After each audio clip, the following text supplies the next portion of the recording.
महाराज पृथु के 100 अश्वमेध यज्ञ।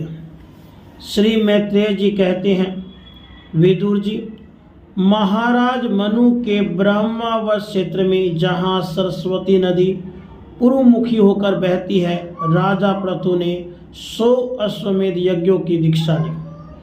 यह देखकर भगवान इंद्र को विचार हुआ कि इस प्रकार तो पृथु के कर्म मेरे कर्मों की अपेक्षा भी बढ़ जाएंगे, इसलिए वे उनके यज्ञ महोत्सव को सहन न कर सके।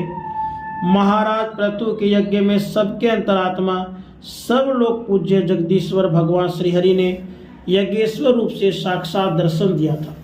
उनके साथ ब्रह्मा, रुद्र तथा अपने अपने अनुचरों के सहित लोकपालगण भी पधारे थे। उस समय गंधर्व, मुनि, अप्सराएं प्रभु के कीर्ति गा रहे थे। जिस समय महाराज पृथु अंतिम यज्ञ द्वारा भगवान यज्ञपति की आराधना कर रहे थे, इंद्र ने ईर्ष्यावश गुप्त रूप से उनके यज्ञ का घोड़ा हर लिया। इंद्र ने अपनी रक्षा के लिए कवच रूप से पाखंड वेश धारण कर लिया था, जो अधर्म में धर्म का भ्रम उत्पन्न करने वाला है, जिसका आश्रय लेके पापी पुरुष भी धर्मात्मा सा जान पड़ता है।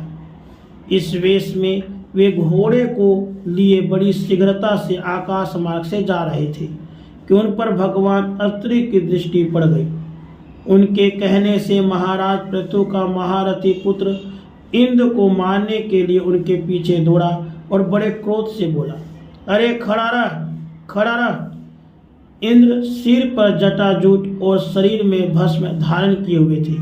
उनका ऐसा वेश देखकर पृथु कुमार ने उन्हें मूर्तिमान धर्म समझा, इसलिए उन पर बाण नहीं छोड़ा। जब वह इंद्र पे वार किए बिना ही लौट आया, तब महर्षि अत्रि ने पुनः उस इंद्र को मारने के लिए आज्ञा दी। वत्स, इस देवता धम इंद्र ने तुम्हारे यज्ञ में विघ्न डाला है, तुम इसे मार डालो। अत्रि मुनि के इस प्रकार उत्साहित करने पर पृथु कुमार क्रोध में भर गया। इंद्र बड़ी तेजी से आकाश में जा रहे थे। उनके पीछे वह इस प्रकार दौड़ा जैसे रावण के पीछे जटायु। स्वर्गपति इंद्र उसे पीछे आते देख उस वेश और घोड़े को छोड़कर वही अंतर्धान हो गए और वह वीर अपना यज्ञ पशु लेकर पिता की यज्ञशाला में लौट आया। शक्तिशाली विदुर जी, उसके इस अद्भुत पराक्रम को देखकर महर्षियों ने उसका नाम विजिताश्व रखा।